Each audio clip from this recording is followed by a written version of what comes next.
Las Ménades eran las seguidoras de Dioniso, el dios del vino y la locura. Su nombre significaba las que deliran o las enloquecidas, y pocos nombres han resultado tan certeros en toda la mitología griega.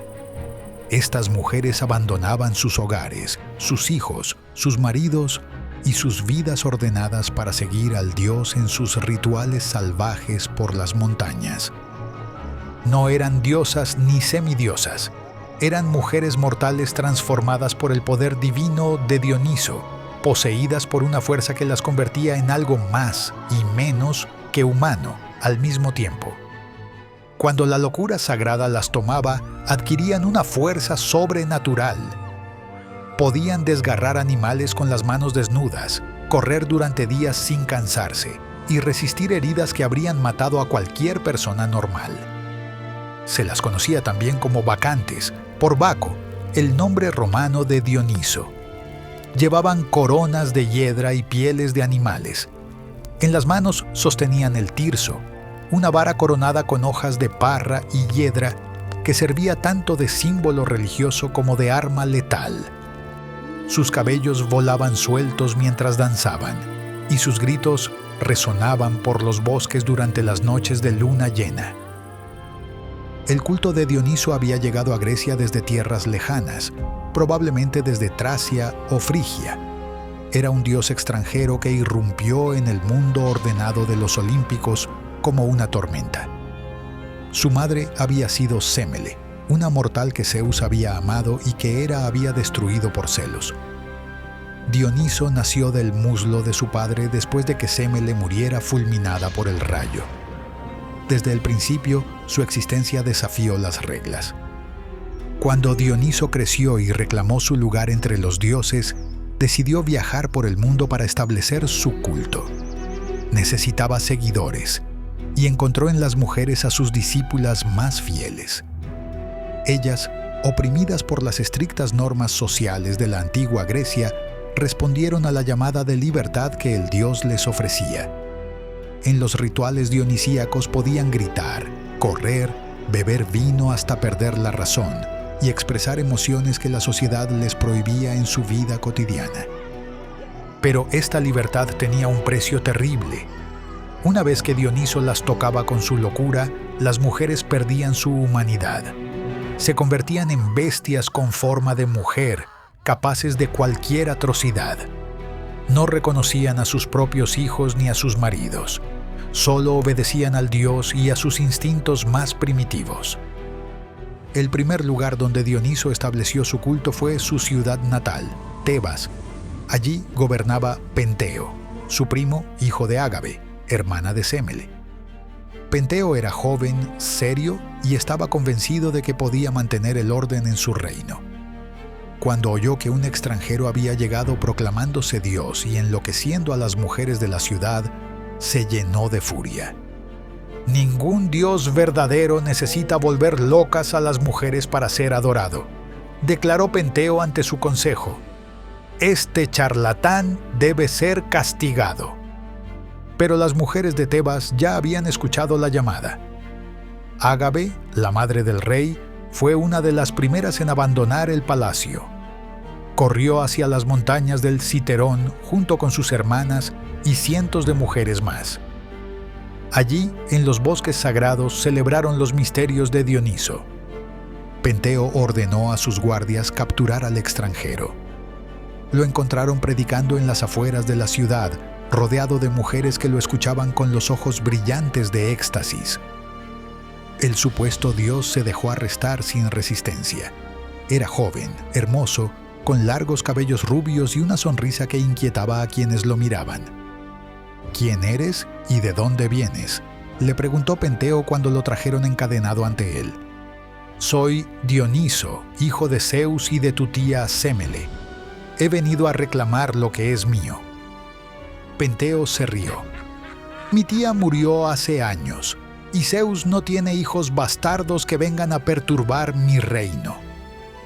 Tu madre está en las montañas adorándome en este momento, respondió Dioniso con calma. Pregúntale a ella si soy real. el rey ordenó que encerraran al prisionero en las mazmorras del palacio. Pero las cadenas no podían retener a un dios. Esa misma noche, las puertas de la prisión se abrieron solas. Los muros del palacio temblaron como si la tierra misma protestara. Dioniso apareció libre ante Penteo, que se había quedado pálido de terror. «Todavía puedes reconocerme», dijo el dios. «Todavía puedes salvar a tu ciudad y salvarte a ti mismo». Pero Penteo había ido demasiado lejos para retroceder. Reunió a sus soldados y marchó hacia el Citerón, decidido a traer de vuelta a las mujeres por la fuerza. Las encontró en un claro del bosque. Nunca había visto nada igual. Centenares de mujeres danzaban alrededor de hogueras, con los cabellos sueltos y las ropas desgarradas. Algunas amamantaban cachorros de lobo, como si fueran bebés. Otras jugaban con serpientes que se enroscaban en sus brazos sin hacerles daño. Cuando tocaban el suelo con sus tirsos, brotaba vino de la tierra. Cuando golpeaban las rocas, manaba agua fresca. Al principio, las Ménades no notaron la presencia de los soldados. Estaban perdidas en su éxtasis, ajenas al mundo exterior. Pero cuando Penteo ordenó el ataque, se transformaron instantáneamente. Las mujeres que momentos antes parecían inofensivas se convirtieron en fieras. Se abalanzaron sobre los soldados con una furia sobrehumana. Los tirsos se volvieron lanzas mortales. Las manos delicadas desgarraron armaduras como si fueran papel. Los gritos de guerra de las Ménades helaron la sangre de los atacantes. Penteo vio caer a sus hombres uno tras otro. La batalla se convirtió en masacre. Los soldados más experimentados huían despavoridos ante mujeres que hasta esa mañana habían sido esposas y madres respetables. El rey logró escapar, pero su madre lo había visto.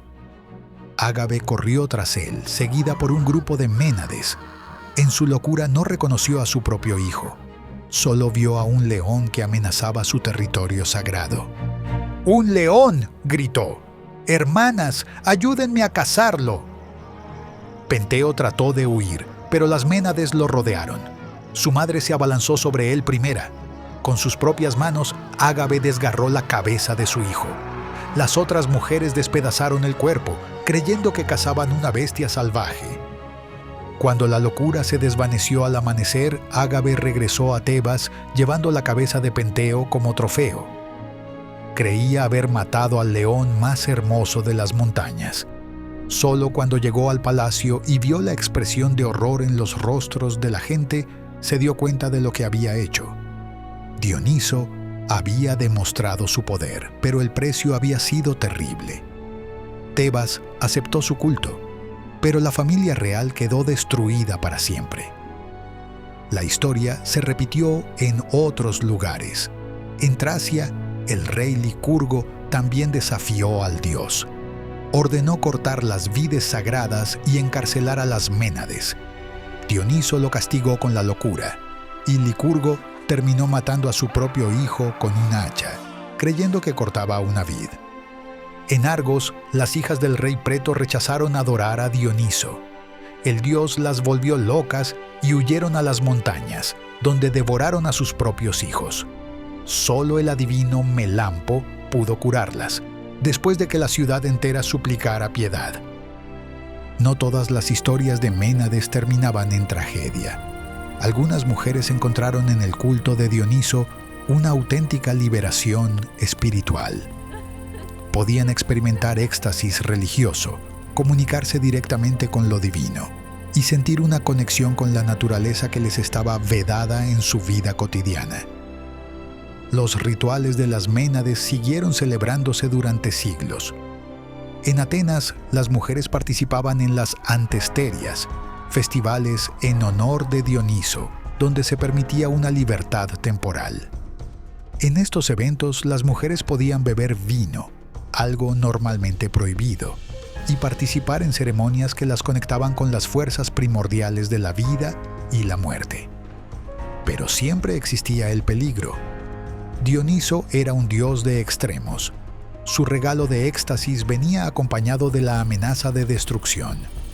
Las Ménades podían experimentar la divinidad, pero al precio de perder su humanidad. El mito de las Ménades reflejaba las tensiones profundas de la sociedad griega. Por un lado, reconocía el poder y la fuerza de las mujeres cuando se liberaban de las restricciones sociales. Por otro, advertía sobre los peligros de esa liberación. Las Ménades eran a la vez víctimas y victimarias, oprimidas que se convertían en opresoras, madres que devoraban a sus hijos en nombre de la libertad. Dioniso siguió viajando por el mundo, estableciendo su culto en cada lugar que visitaba. Las Ménades lo acompañaron en todos sus viajes, un séquito de mujeres enloquecidas que danzaban en las montañas y aterrorizaban a quienes se oponían a su dios. Cuando finalmente Dioniso ascendió al Olimpo y ocupó su lugar entre los 12 dioses principales, las Ménades no desaparecieron. Siguieron celebrando sus rituales en bosques sagrados, montañas apartadas y templos ocultos. Su locura se había institucionalizado, convertido en parte oficial de la religión griega. En los siglos posteriores, los romanos adoptaron el culto de Dioniso bajo el nombre de Baco. Las bacantes romanas continuaron la tradición de las Ménades griegas, aunque sus rituales se volvieron más controlados y menos salvajes. El Senado romano llegó a prohibir las bacanales en el año 186 a.C., temiendo que fueran una amenaza para el orden público. Pero la idea de las Ménades sobrevivió mucho más allá de la antigüedad clásica. Representaban algo fundamental sobre la naturaleza humana, la necesidad de trascender los límites de la existencia cotidiana, aunque fuera al precio de la cordura.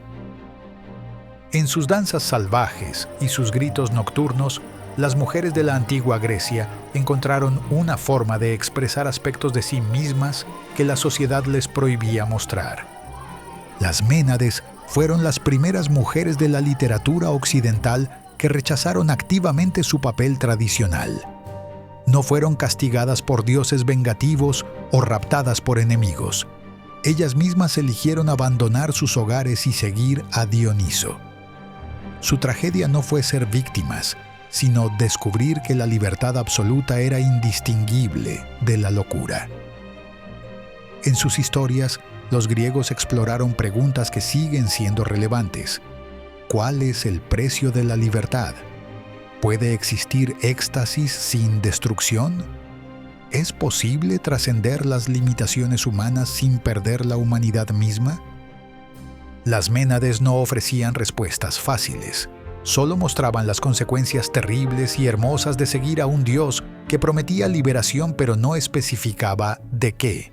En sus danzas enloquecidas, en sus gritos que resonaban por las montañas, en su fuerza sobrehumana y su crueldad inhumana, las Ménades encarnaron una de las verdades más perturbadoras de la condición humana, que a veces lo que más deseamos es exactamente lo que nos destruye,